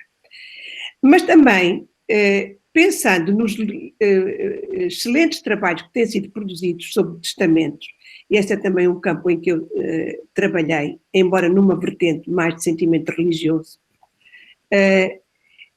de facto, a escrita e a morte articulam-se, o Certeau chamou a atenção para isso, o Paul Ricoeur também, e muitos autores têm demonstrado que uma das formas de vencer a morte é realmente através da escrita. E a escrita permite estabelecer uma luta entre aquele que quer sobreviver e que aceita morrer de uma forma muito peculiar. E que é tão ou mais expressiva do ponto de vista do relato da vida, apesar de ser escrita a pretexto da morte, o testamento, é tão ou mais peculiar quanto permite dispor daquilo que se acumulou de património e de afetos. E, na verdade, o que eu tenho observado, através dos trabalhos que tenho lido para o Brasil, é que, sem assumir o caráter de escrita laica, o testamento, segundo as normas das ordenações, era uma expressão de autonomia, que não só de autografia, mas de autonomia, que permitia desenlaçar, à hora da despedida, muitos nós que a vida tinha atado. E, ao permitir esse desenlace de nós, o testamento permite uma escrita que, não sendo diarística, fala da vida. E fala, sobretudo, não dos mortos, mas para os vivos. Não dos que vão deixar, mas para aqueles que vão ficar. E eu tenho encontrado nos trabalhos escritos para o Brasil sobre testamentos femininos coisas absolutamente espantosas. Afirmações de grande autonomia, de grande capacitação, associadas à aproximação da cultura escrita. Muitas vezes estas mulheres nem sabiam escrever, ditavam os seus testamentos, mas a autonomia que a escrita lhes dava, aqui a escrita aparece como um veículo de autonomia, falou-se da escrita como da difusão, da fixação, e é também um veículo de autonomia. E eu acho que isso é muito importante chamar a atenção. Por outro lado, portanto, três questões: os números e as letras, a escrita como veículo de autonomia e, por outro lado, uma outra dimensão, que é a dimensão da escrita como veículo de consensualização de ideias, já no campo da cultura. De facto, é espantoso que as grandes fortunas e os homens ricos e abastados de Minas tivessem bibliotecas bibliotecas que não eram clandestinas, porque muitas delas eram constituídas legalmente, não é? Sobretudo a dos padres, que podiam comprar os livros com permissão, não é? Os livros proibidos, mas que eram bibliotecas francamente avançadas para a época, não é? Não só em Diamantina, mas também em Mariana, nós encontramos bibliotecas que são verdadeiros tesouros das luzes, não é? E então aqui pensamos a escrita já numa outra dimensão, que o professor Justino, enfim, teve o condão também de realçar, que é a escrita como um fator de devir, a escrita como um pronúncio do futuro, a escrita como pronúncio de algo que se deseja, que algo que se aspira, de ideias que não são daquele tempo, mas hão de ser de um tempo futuro. Portanto, e aqui está materializada já a aspiração de progresso. Através da escrita, compilam-se ideias, partilham-se ideias, consensualizam-se ideias que não falam do presente, mas que permitem antecipar ou, pelo menos, idear o futuro. E aí, sim, a escrita não pode deixar de estar, pelo menos, subliminarmente, ou pelo menos é um não dito do progresso. A escrita no século XVIII começa a ser um não dito da própria ideia de progresso, não é? E, portanto, olha, eu só tenho a agradecer-vos, porque eu saio sempre daqui muito mais enriquecida e a pensar nas coisas com outra profundidade. Portanto, eu não fiz perguntas nenhumas, mas comentei aquilo que vocês me ensinaram. Obrigada. Não. Tá? Não, eu, pela minha Sim. parte, é que agradeço a professora Ana Cristina, porque ajuda muito a sistematizar e dá-me o testemunho, dá-me sempre muita confiança, porque às vezes eu sinto que andamos aqui num terreno um bocadinho, não sei se as ideias, se às vezes digo coisas certas, se penso coisas certas, mas o diálogo com a professora Ana Cristina é sempre para mim muito agradável, porque vindo como vem de uma solidez da formação, não é, da história da cultura, me ajuda numa interdisciplinaridade a dizer, não, eu não estou a pensar tão mal deste lado assim, eu estou a ir do lado da educação, mas estou a ir no encontro certo. E eu acho que esta questão sim, a autonomia é fundamental. Aliás, há bocadinho eu ia pensar um pouco isso, quer dizer, eu lembro-me de ter desafiado a Thalita, mas é muito difícil, acho que só em grupo é que isso poderá fazer. Acho que começa a ser talvez interessante avançar um pouco na ideia de perfis, ou seja, as mulheres que deixam testamento, vamos ver que tipo de caracterização lhe podemos dar do lado da escrita, do lado da economia, até do lado de uma certa representação social, do estatuto que assumiam, de algumas funções que tinham, ou seja, ver se conseguimos um construto que nos ajude a perceber um pouco melhor, ou pelo menos a ter algumas visões mais sistematizadas sobre esta sociedade, não é? E aí, de facto, o conceito da autonomia, eu acho que é um conceito, um ganho. Ouvia Silvia, não é?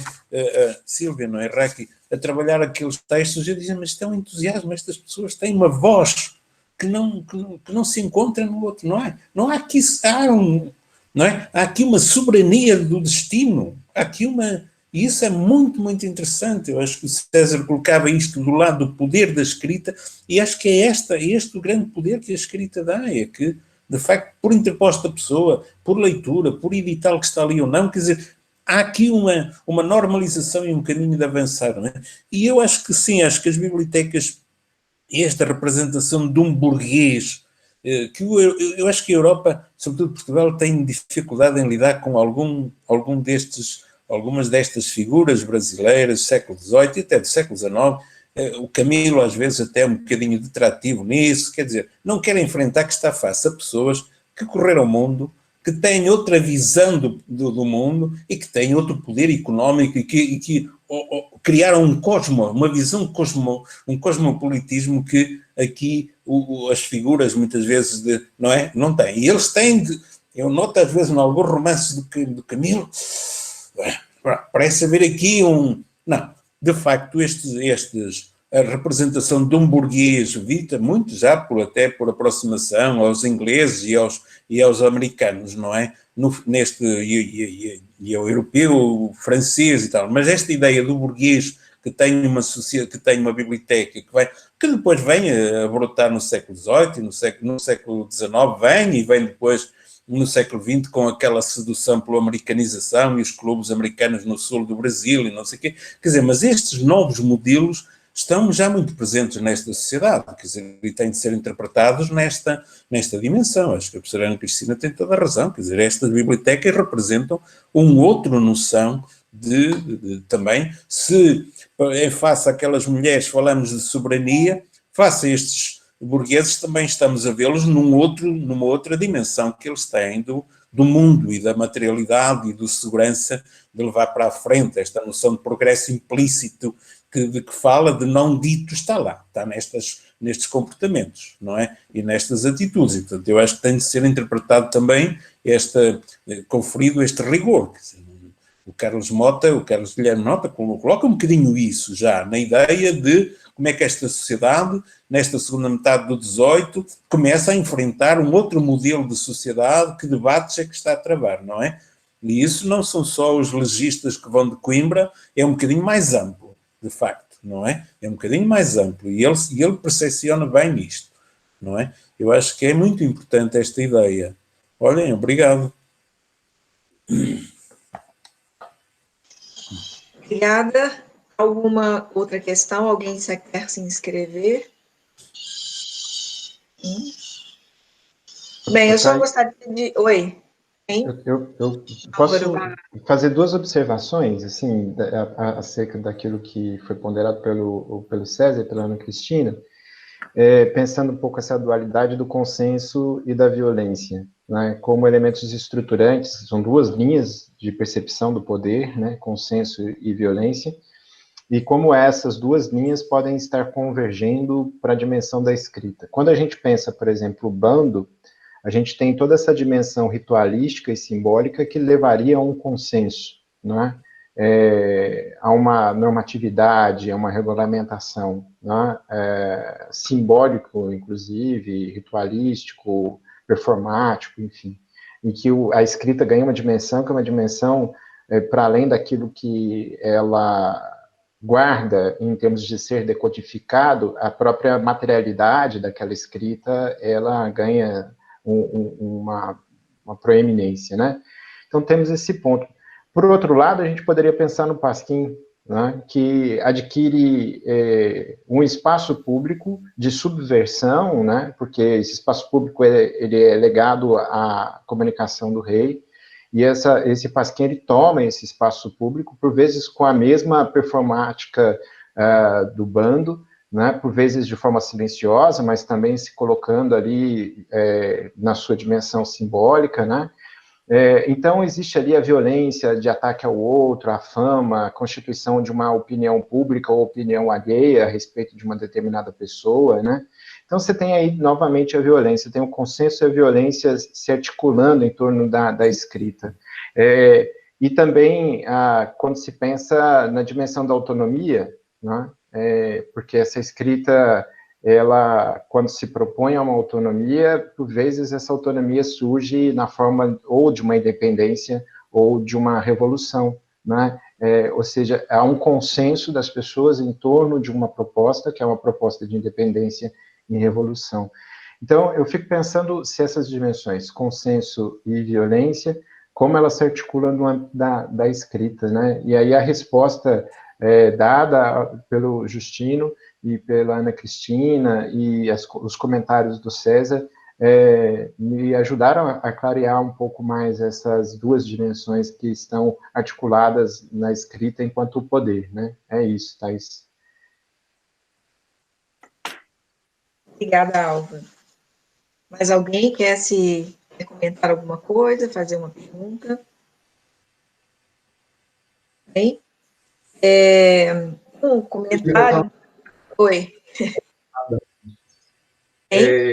Baseado no que o Álvaro disse, que foi interessante, foi discutido aqui, e pensando o outro lado da coisa, né? Ou seja, e a recepção? Como é que a recepção dessa escrita manifesta nos bandos, manifesta nas instituições, nos editais de visita eclesiástica, na redação das constituições, ela pode ser possível a gente buscar, estou pensando numa possibilidade de uma pesquisa que concilie os lugares da escrita, como que ela é instrumentalizada, na exploração geral do Estado português, seja nos bandos, seja até nas patentes de capitão-mor, e o lado da recepção. Para que a gente pode tentar buscar responder essa questão, se é violência mesmo, o discurso pode sugerir violência, mas a recepção do outro lado pode não ter essa perspectiva.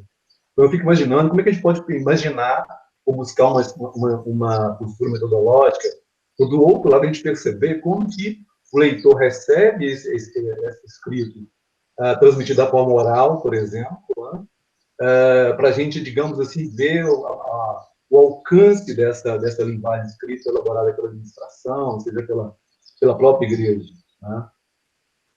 Eu acho que é fácil a gente ver isso quando diz respeito às iconografias das igrejas barrocas, mais tranquilo ver isso, que a gente consegue conciliar a própria liturgia com o modo que se espera que os fiéis se comportam, mas no espaço público da praça, nos motins, aí a gente não consegue ver isso com muita clareza.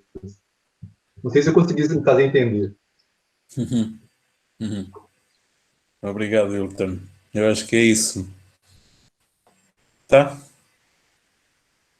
Ok. Ok. Podemos, então, ir caminhando para o final. Eu queria comentar aqui um aspecto que me chamou bastante atenção, que é uma proposta muito interessante de abordagem que o Justino nos apresenta.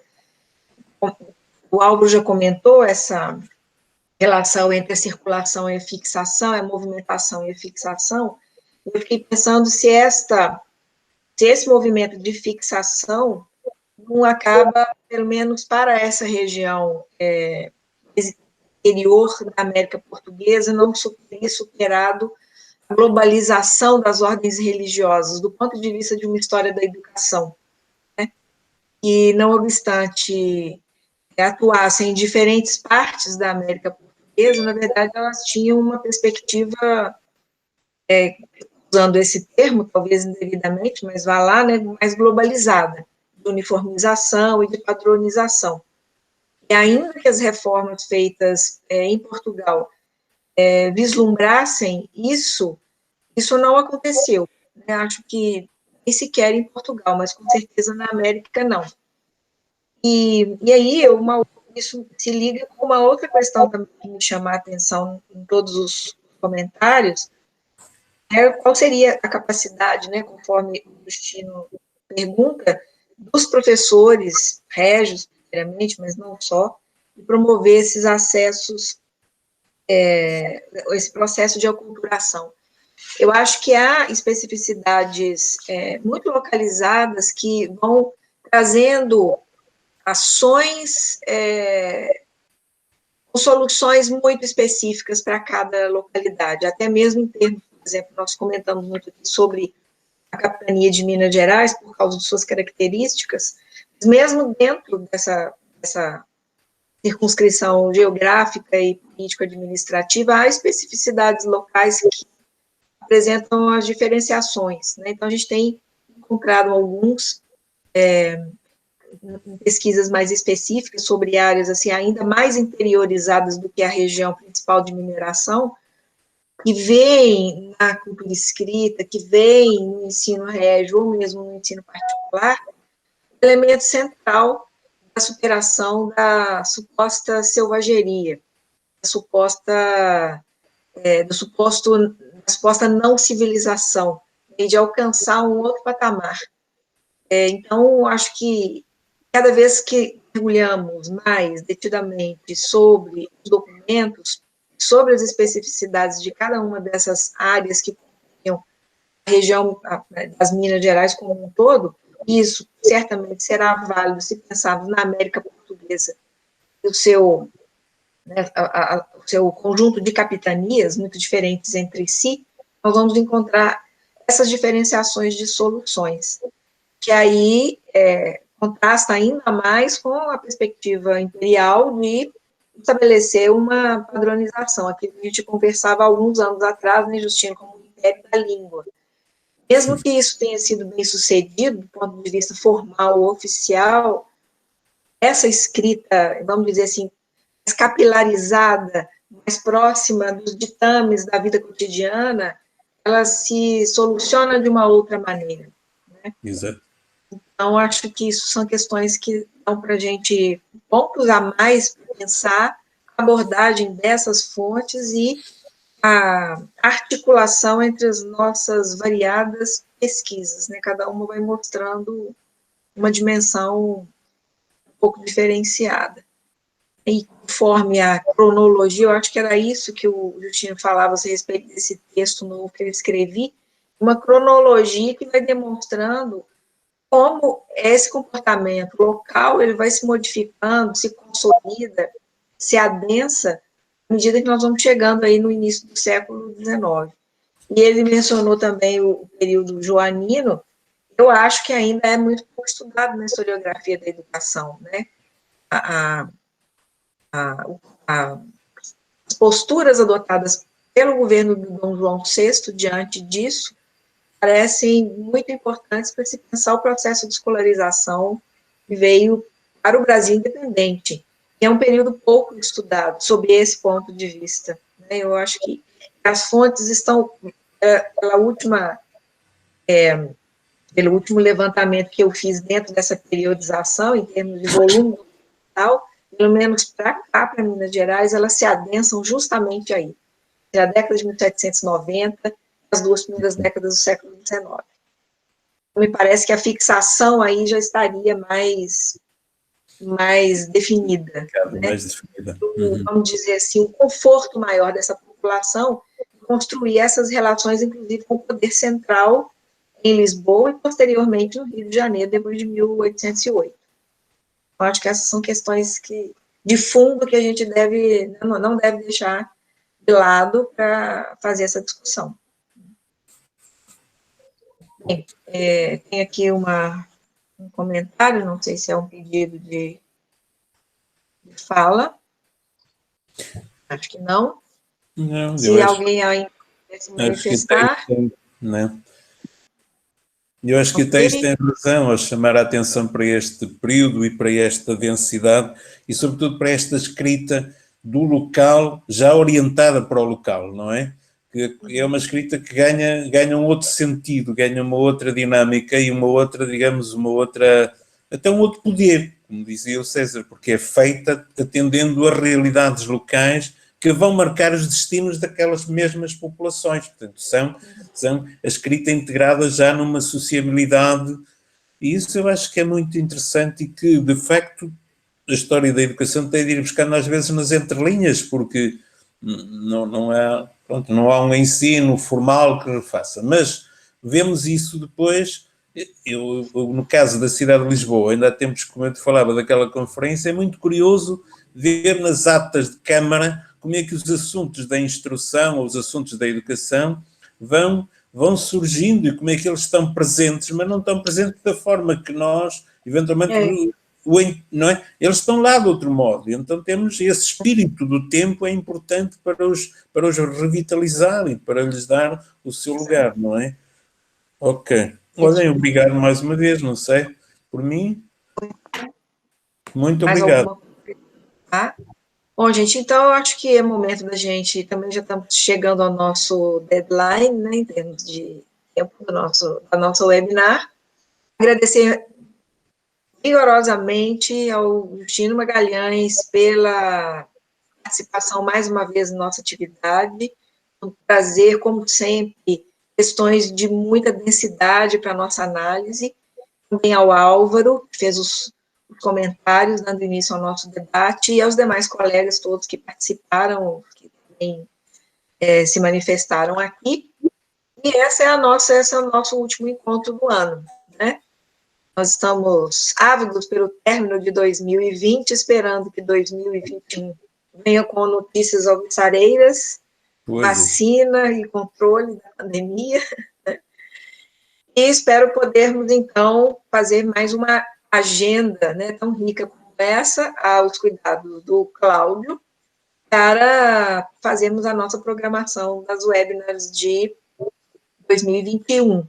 E como a gente tinha conversado logo no começo, que isso não seja apenas uma solução pandêmica, mas também que se perpetue, né, e que a gente faça isso, seja parte da nossa programação, porque são mais fáceis da gente organizar e são muito produtivas também, né? Então, gente, muito obrigada a todos, boa tarde, boa noite aí, quase já em Lisboa. Até a próxima, então. Cláudio, obrigada. Obrigado. Sua mão aí, obrigado. Lembrando, então, peraí, Álvaro, César, Justino e Thaís, fiquem por aí. Sim. Lucas também. Aí, o Lucas.